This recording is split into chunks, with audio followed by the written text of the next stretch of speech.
So I first became involved in Howick with one of my sons, my eldest son Chris. He started to play for the juniors, and it's probably about 26 years ago.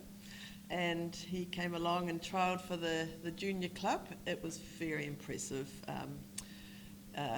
trials, so well organised, a large club of juniors, and it's always been sort of, since I've been involved, the juniors has been a very strong component of the Howick Pakuranga Hockey Club.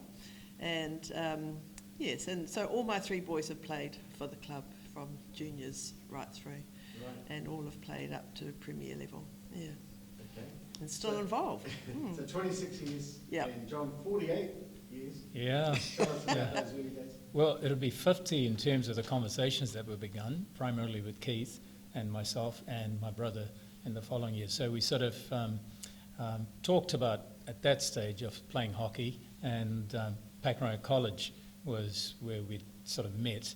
And Keith asked me one day at the end of the season, "So what are you going to do for hockey next year?" And I said, well, I think I'll play for university.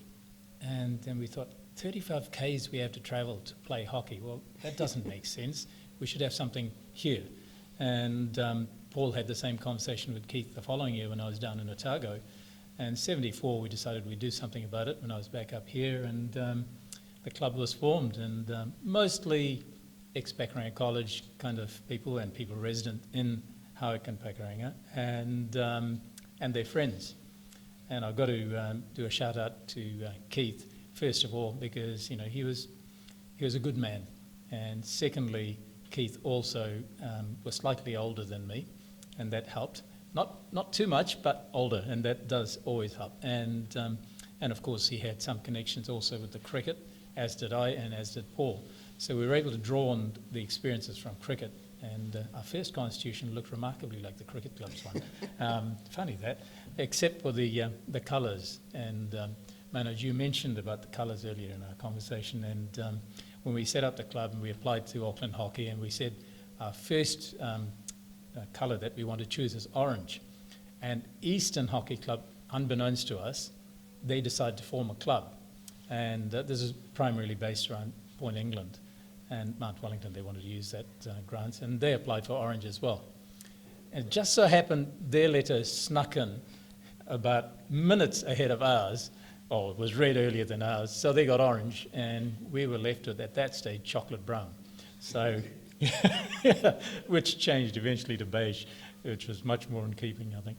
So that was the sort of beginnings. But when you have new starts, they don't form by themselves, and there needs to be someone with a vision, and people need to actually be part of that vision, and you need to have a healthy dissatisfaction with the status quo. And the people around here had that sense of dissatisfaction. We didn't have a club here. We need a club here. And so the time was right, and people were just passionate. So those three things have continued as part of how Howick Pakuranga has developed. There's a strong vision, a strong sense of community, and a strong sense of integrity about everyone is important in the club. So it's not only for the elite, it's not only for social players, but for everyone, and that includes spectators as well.